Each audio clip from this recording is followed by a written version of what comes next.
So, welcome back to part 3 of the Partner Podcast. Today I'm joined by Sarah Black-Smith and Adam Anders-Holmes. I feel quite put out because I haven't got a double-barrelled name. But that's, I just thought that. Yeah, exactly.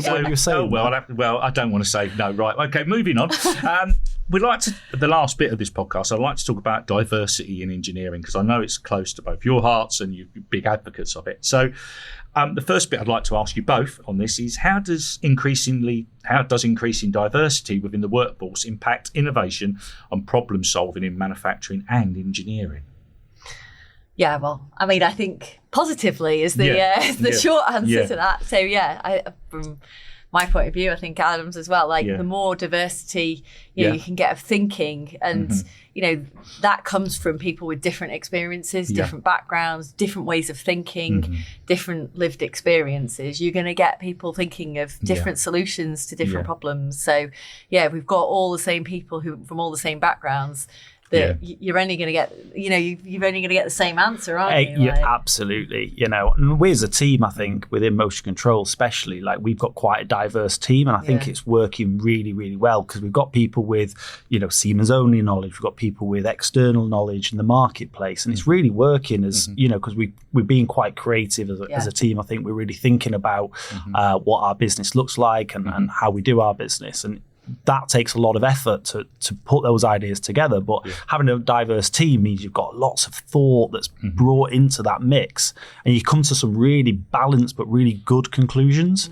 It's like, say, if you get you don't have that diversity in thought and diversity in your team, it's really challenging to start to think outside the box, and we all start swimming in the same lane, and it becomes quite mundane. And actually, it's quite exciting when you've got different people's different opinions. That really opens the conversation up, and someone thinks completely 180 to how you think. You're like, I would never have thought about it that way. And it's like, your mind unlocks, and next thing you know, you're in a whole different stream. Open to that challenge, isn't it? We have all these different conversations because people feel like they're able to challenge, because part of it's about creating an environment where people can speak up, that we're welcoming that people can bring themselves to work. I know that we've used that expression quite a lot, but it's totally true, isn't it? If you feel like you're able to say whatever, whatever value you can bring, then bring it on, because we're open to the challenge.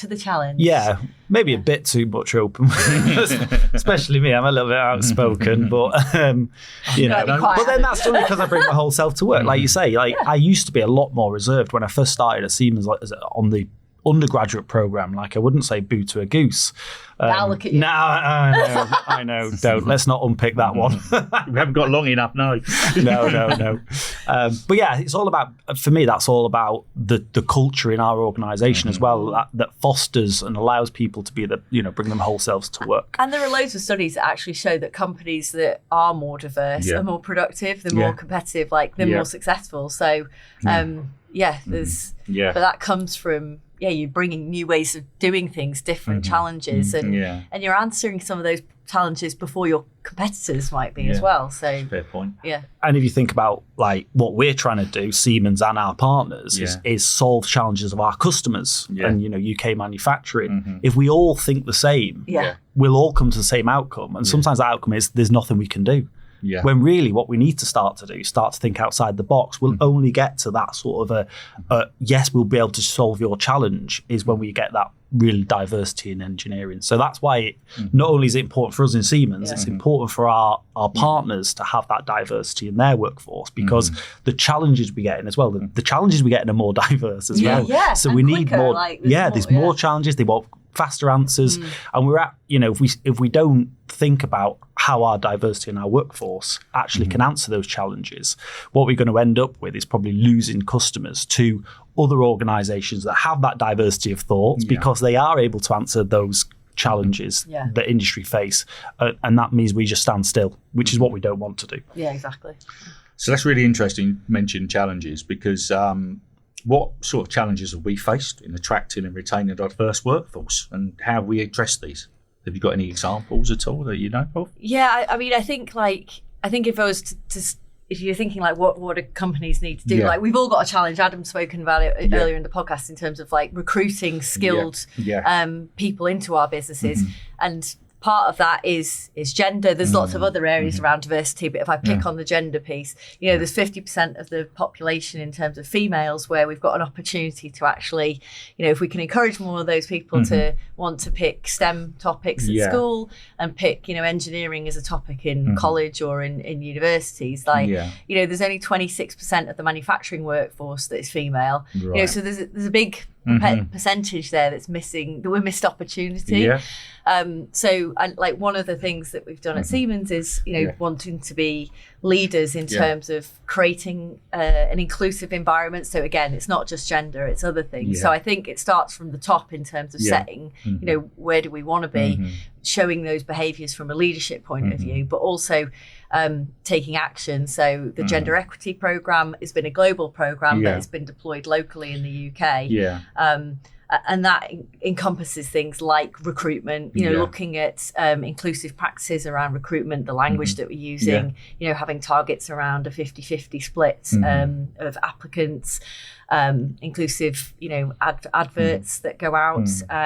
Well, the way now we screen our CVs as well, it's blind CV screening. So where we actually, the bias out. we're actually just looking at someone's skill set rather than looking at the individual themselves. So does that skill set match the skills that we need? And we don't really care about all the other, what their background is, because that's not what's important. What's important is that we've got the right skills and the right skill mix in our organisation. That blind CV screening allows us to do that, especially with our early career professionals. This is where if you set the right precedents really early, I'm really lucky because I started at Siemens when I was 18 and still here now. So but well, Siemens is lucky, shall we say, because they get my voiced opinion every day. But no, if we make a really inclusive environment, then when we attract this young talent and we attract the right mix of young talent, what we want to do is then retain that talent, and that's a challenge that we face. And if you don't have an inclusive workplace and a work environment, then you can end up losing that talent. So you put all this effort into developing, attracting talent, developing talent, bringing talent through, and then you end up losing it because we don't have that sort of culture, and that we don't foster that culture. So and it's having inclusive policies as well. So around opportunities for any role around part-time working, so that we're being flexible as people's as you get older, different, you have conflicting people. Some people have caring, requirements.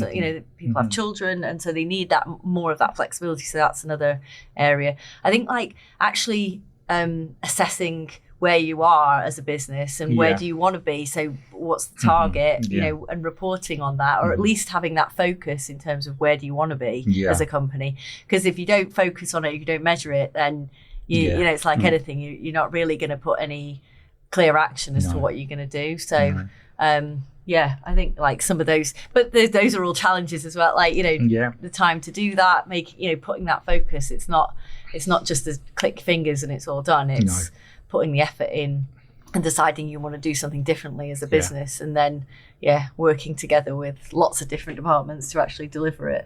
That's fair enough. So I've got one more thing I'd like to ask you on this. Can you share any successful initiatives or initiatives even, or programs that have been implemented to foster an inclusive environment within the workplace? Yeah, I think one of the key things I'd say is our employee resource groups, which I know I'm a member, but I know Adam, you're a member, a keen member of one of them.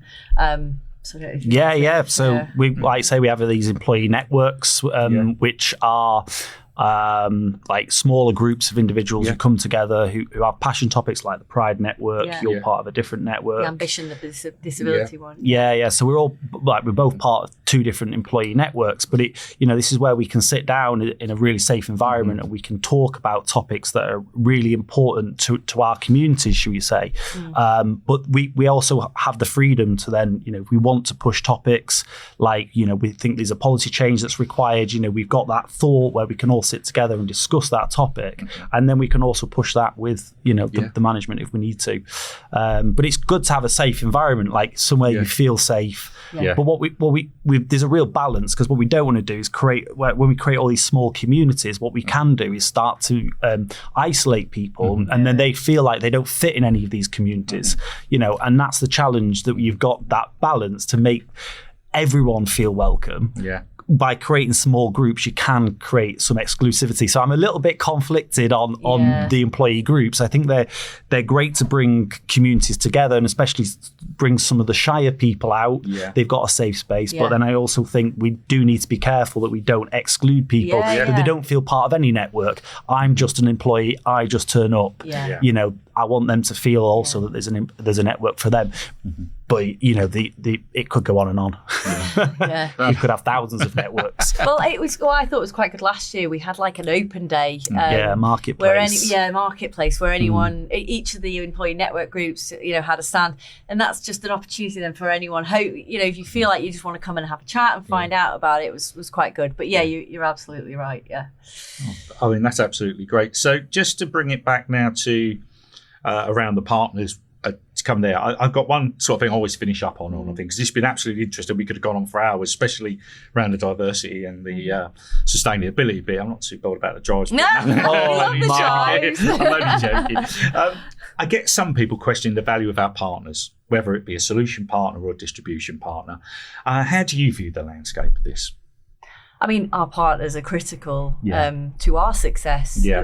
It includes in that title in terms of it's a partnership. Yeah. We're in it together. Mm-hmm. You know, we certainly as a motion control business, myself and Adam, you know, we're working to get as close as we can to support our partners, to make sure that we're providing what they need to be successful. Yeah. You know, so ultimately it's the customer that's important, making sure that we're able to deliver what the customer needs to be more competitive, more resilient and more sustainable. So I don't know how you can question the value of our partners. Like I don't even know how that's a question to ask. You know, whether you're a value-added reseller, you know, you're on the front line, you're dealing with customer inquiries, and you're actually answering their challenges with what technology that we've got available, or whether you're a solution partner and you're delivering full turnkey. You know, you're heavily invested your engineering effort, your engineering time in delivering solutions for our customers. How can you question what value is provided by our partner network? You know, so for us it's absolutely critical. The two avenues that we've got on our two partners, each of them play their role. One in that really consultative, you know, I want a bespoke solution, how am I going to achieve that? Or I want a bag of bits and I'm happy to engineer it myself. My simple view of the world. I like that. Bag of bits or engineered solution. There you go, very simplistic. You can go to IKEA for your wardrobe, or you can go and get it fitted. I don't know what to say on that one. Thank you. So we've come to a close now. I'd like to thank you, both of you, and the time absolutely flowed by. Thank you for supporting joining us on our latest edition of the Partner Podcast. So it's basically, is anything else you want to add before we close up? No, just looking forward to working together with our partners in 2025. So absolutely, I can't wait to join you on the next podcast, or when we're next invited back. If we are, yes, we are. I'm saying nothing. Moving swiftly on. So hope you enjoy listening to the podcast. Stay tuned for future episodes.